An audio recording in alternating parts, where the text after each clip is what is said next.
People love to talk about miracles until they happen to the wrong person. 7 years, and no one expected Samuel Hayes to return. He was supposed to fade quietly, a relic of a time when his novels were both celebrated and condemned for their portrayal of race in America. But here he was, lying beneath the sterile hum of St. Mary's Hospital, a living monument to silence. Until she came. Her name was Aaliyah Brooks. 15 years old, sharp-eyed. The kind of teenager who seemed older than her years, not because she wanted to be but because the world gave her no choice. Her sneakers squeaked against the linoleum floor as she entered room 317, clutching a weathered copy of Fields of Tomorrow, Samuel's most famous work. The nurses barely noticed her. She wasn't family. She wasn't supposed to be here. But she had a plan. For as long as she could remember, her father had carried that same book in the pocket of his coat. He used to read it to her on nights when their apartment's radiator sputtered and the city outside rattled with sirens. Her father swore it wasn't just a book, it was a prophecy, a warning. And in a cruel twist of fate, it was also the book written by a man who, according to every headline from a decade ago, didn't believe black voices belonged in the American narrative. Aaliyah didn't buy the headlines. She didn't trust them either. She only knew the words in that book had carved something into her bones. So when her father died last winter shot in the street after a traffic stop, she made herself a promise. She would read the book to the man who wrote it. She wanted him to know. She wanted him to hear. The room smelled of antiseptic and something older, like paper left too long in the sun. Samuel's hair was thin now, his once famous jawline softened under time and disuse. His eyelids fluttered occasionally, but the doctors had called those random neural responses. She sat. She opened the book. She began. The first words felt heavy in her mouth, as if the ink itself carried weight. In the fields where no man should have to labor, the soil remembers every hand. Her voice filled the small space. Outside the window, the late-day light painted everything gold, the kind of light that makes you think, for a moment, that the world is forgiving. The monitors beeped steadily. She read for an hour. Her throat ached, but she didn't stop. She read about Ellis Carter, the black farmer who dreamed of owning land in a county that wouldn't even sell him seed. She read about the sheriff who burned down barns and called it justice. She read about a daughter burying her father in a field because there was no church that would take them. When she reached the chapter where Ellis plants seeds in the ashes of his own barn, she paused. The air in the room felt different, thicker somehow. Samuel's fingers twitched. Aaliyah froze. The twitch happened again, subtle, but undeniable. Her heart pounded, but she kept reading. She was halfway through the paragraph when she saw it. His eyelids, shivering, opening just enough for a sliver of pale blue to meet her dark brown gaze. The sound she made was not quite a gasp, not quite a sob. Aaliyah's chair scraped backward as she half stood, her fingers clutching the book so tightly the edges bent under her grip. Mr. Hayes. Her voice was a trembling thread. The blue of his eyes rolled toward her, unfocused at first, then sharpening in small, agonizing increments. His lips moved, but only a dry whisper escaped, like wind scraping over stone. The heart monitor quickened. Within seconds, the door burst open and a nurse swept in, followed by another in pale blue scrubs. Their faces transformed from professional calm to open-mouthed shock. "Oh my God," called Dr. Linden. One of them breathed, already fumbling for the phone on the wall. Aaliyah stepped back, the book still in her hands. For a moment, she felt like an intruder, like maybe she'd just stepped into history, and it would swallow her whole. But she couldn't move. Samuel blinked once, slowly, as if dragging himself through layers of dark water. His gaze clung to hers. The nurses swarmed him, checking vitals, murmuring to one another. Questions swirled in the air. "Can you hear me, Mr. Hayes?" But his eyes never left Aaliyah. Dr. Linden arrived, a tall man with glasses slipping down his nose, his expression caught between disbelief and the cool authority of decades in medicine. "Sir, if you can't hear me, blink twice." Samuel blinked. The nurses erupted into a flurry of motion, adjusting his bed, checking his IVs. Dr. Linden turned to Aaliyah. "Are you family?" The question was a pin to her chest. "No, sir." "Then I'll have to ask you to wait outside." "But," she clutched the book to her chest. He opened his eyes when I was reading to him. "I think I understand, but right now we need to stabilize him. Please." The The door shut behind her with a heavy click. The hallway outside was a sterile stretch of pale walls and polished floor, humming with fluorescent lights. She leaned against the wall, her hands shaking. Through the glass panel in the door, she could see the controlled chaos nurses adjusting machines, Dr. Linden shining a pinlight into Samuel's eyes. She didn't realize she was crying until a drop splashed onto the book cover. Her phone buzzed in her pocket. Mom. She hesitated before answering. Where are you? Her mother's voice was tight, the kind that was less about worry and more about bracing for bad news. St. Mary's Hospital. Silence. Why? I read to him, Mama. Mr. Hayes. The author. He woke up. Another long pause. Aaliyah, what did I tell you about chasing ghosts? This isn't a ghost, Mama. He's alive. I saw him open his eyes. Aaliyah. Her mother's tone was sharper now. Come home. Whatever's going on there, it's not our place. You understand? She didn't answer. Aaliyah, I can't, Mama. She hung up. The door opened, and Dr. Linden stepped out, rubbing the bridge of his nose. He looked at her as if weighing something. He's stable. And he's asking for you. Her pulse kicked in her throat. Me? Yes. Specifically the girl with the book. The room seemed brighter when she stepped back in, though it could have been her own adrenaline sharpening the edges of everything. Samuel was propped up slightly now, his eyes open, though still heavy-lidded. His voice was hoarse, frayed at the edges. Read. She glanced at Dr. Linden, who gave a small nod. She opened the book to where she'd left off. Her voice quivered at first, then steadied. As she read, Samuel's lips curved into something between a grimace and a faint smile. When she closed the chapter, he swallowed with effort. What? Year. 2025. He closed his eyes briefly. 7 years. Yes. His gaze drifted toward the window. And you? Why? My book. She shifted in her chair. It's complicated. His laugh was little more than air. Everything is complicated. The next hours were a blur. Nurses came and went. The hospital's legal team appeared with clipboards, and someone mentioned the word press in hushed tones. Through it all, Samuel kept asking for her to return after each interruption. When they were finally alone, he studied her with an unsettling stillness. Your voice. I remember it. You can't. I've never met you. I remember. The story. Not the reading. Before. The coma. I was. Somewhere. Like dreaming, but heavier. Your voice was the first thing that felt real. Her fingers tightened on the book. I don't know if you'd want to know why I'm here. He raised a brow, though the effort seemed to cost him. My dad. He used to read your book. Said it was the only one that told the truth without flinching. Even if people said you hated folks like us. Samuel's face shadowed. People. Hear what they want. She met his gaze. So is it true? He didn't answer immediately. Instead, he gestured weakly toward the book. Finish it. Then decide. By evening, the hospital had transformed into something else entirely. Reporters gathered outside. Social media had exploded. Samuel Hayes alive was trending, alongside wild conspiracy theories about his coma. Security was posted at the door to his room, but they let Aaliyah in without question now. She read again and again. Sometimes he interrupted with questions about her life, about her father, about the city now. Other times he just listened, eyes closed, as if letting her voice stitch something back together inside him.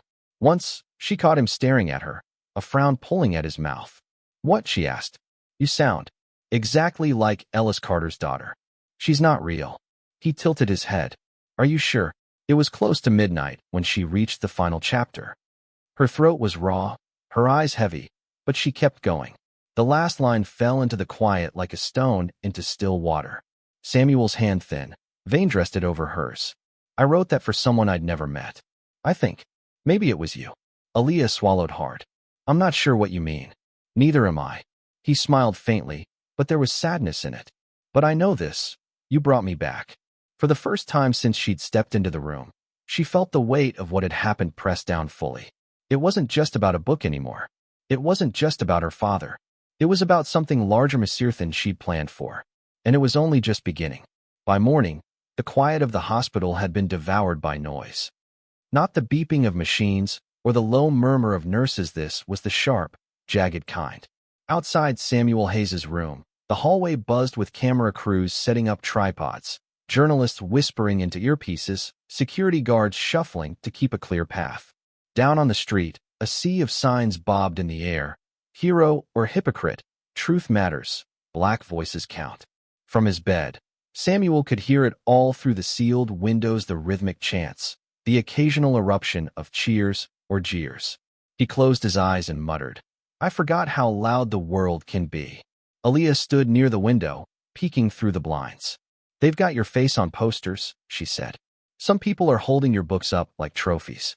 Others, well, they're burning them. Samuel gave a dry chuckle that turned into a cough. Sounds familiar. Why? Because that's what happened the year Fields of Tomorrow came out. Half the country called me brave. The other half wanted me erased. Aaliyah turned to him. So, were they wrong? His gaze drifted. That's a longer answer than I can give right now. By noon, the hospital's PR department had issued a statement. Mr. Hayes will not be making public comments until further notice. We ask that the public respect his privacy during this time of medical recovery.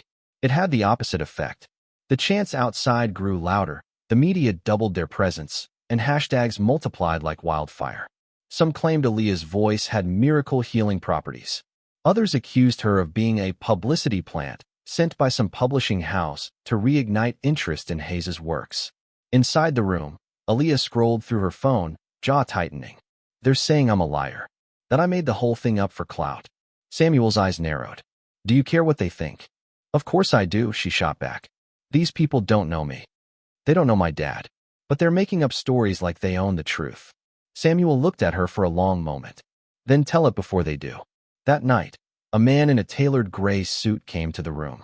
His smile was polished, but his eyes were all calculation. Mr. Hayes, he said warmly, I represent your publisher. First, welcome back to the world. Second, there's a tremendous opportunity here. If you're willing, we can arrange an exclusive televised interview, set the record straight, reclaim your narrative. Samuel's voice was soft but steady. And what would you like me to say? The man's smile widened. That the book was misunderstood. That you've always been an ally.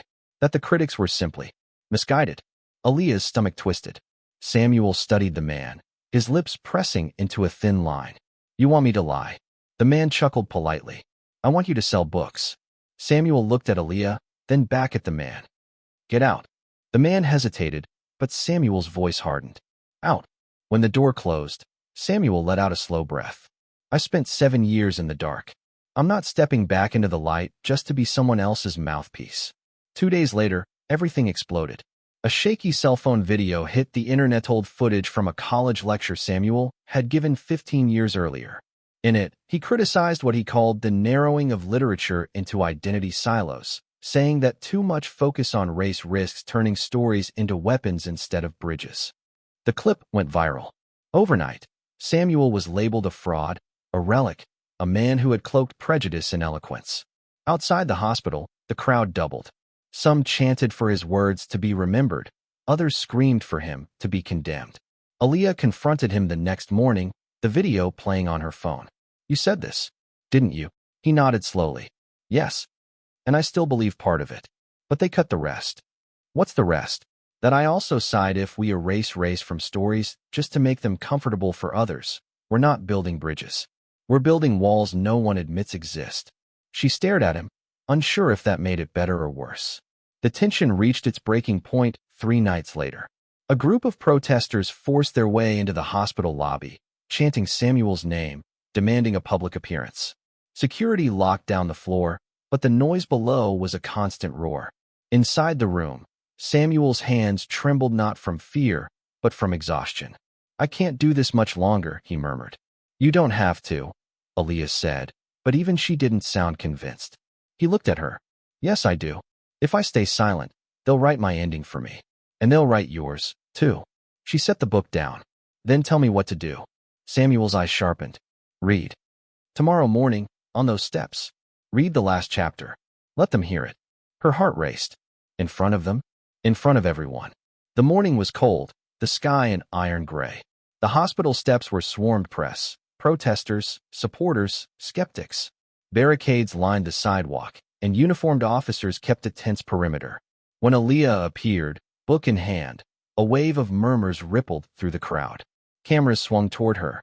She didn't speak at first, just opened to the final chapter. The noise died down to a restless silence. Her voice rang out, clear despite the cold. The land does not choose who is worthy to plant it. It remembers only the hands that worked it and the hearts that claimed it as home. Every word cut through the air, and with each sentence, the crowd leaned closer. By the time she reached the end, a stillness had fallen, one that felt fragile, like the moment before glass shatters. She closed the book.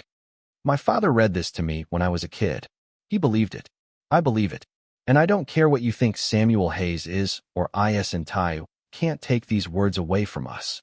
Somewhere in the crowd, someone began to clap. Then another. And another. Up in his hospital window, Samuel Hayes watched, his hand pressed to the glass. For the first time in 7 years, he smiled without sadness. That night, the hospital room was quieter than it had been in days. The protests had thinned after the reading. Some people left in silence, others still arguing, but the temperature of the crowd had changed. Aaliyah sat by the window, her breath fogging the glass. Down on the street, news vans idled, their satellite dishes aimed at the sky like metal flowers. She could see her own reflection, small, tired, but holding her ground. Samuel was awake, his eyes fixed on her. You did something I couldn't. She glanced over. I just read a book. You gave it back to the people who needed it, including me. A long pause settled between them. Then Samuel asked, Do you know why I wrote Fields of Tomorrow? She shook her head. It wasn't to make a statement. It wasn't to play savior. It was because, when I was 22, I worked a summer on a farm in Georgia. The man who owned the land was white. The man who ran a Treely ran it was black. His name was Ellis Carter. He told me stories no one had ever written down. Stories about losing his family to debt, about fighting to keep his land from being taken. He made me promise I'd write them. Aaliyah frowned. So Ellis was real? Samuel's eyes softened. Very. But when the book came out, I didn't name him.